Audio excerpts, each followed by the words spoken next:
Сәлем достар! Бүгін өзімнің сүйікті салатыммен бөліскім келіп тұр. Көп адамның жақсы көретін селедка под шубой салаты.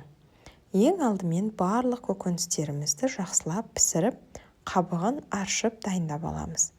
Ол менде орташа 3 картоп, орташа 2 сәбіз, орташа 3 қызылша, 3 жұмыртқа және селедка балығы. Мен дүкеннен дайын кесілген өз майында тұрған селедка қолдандым. Барлығын үткіштен өткізіп аламыз. Балықты майдалап тураймыз. Өте оңай, бірақ сондай дәмді салат өзім қатты жақсы көремін. Мен осындай кольцо ішінде салатты жинаймын. Табаға кольцоны қойып, ортасы ашық болу үшін ортасына кез келген домалақ ыдысты қойып аламыз.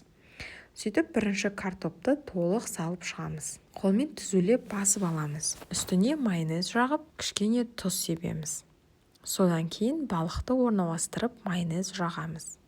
Келесі сәбізді орналастырамыз. Барлығының ортасына майонез жағып отырамыз.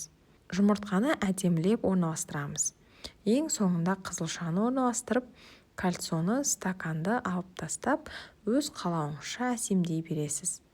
Мен кондитерлік қалташаға майонез салып, үстіне осындай сызықтар сызғып шықтым. Тоңазытқышта 2-3 сағат ұстап, кейін кесіп ләззат аламыз. Қандай дәмді салат екенін мен айтпасам да білесіздер. Видеом ұнаса, лайк басып, арнама тіркеліп алыңыз. Арнамда неше түрлі оңай әрі дәмді рецепттер көп. Ас болсын!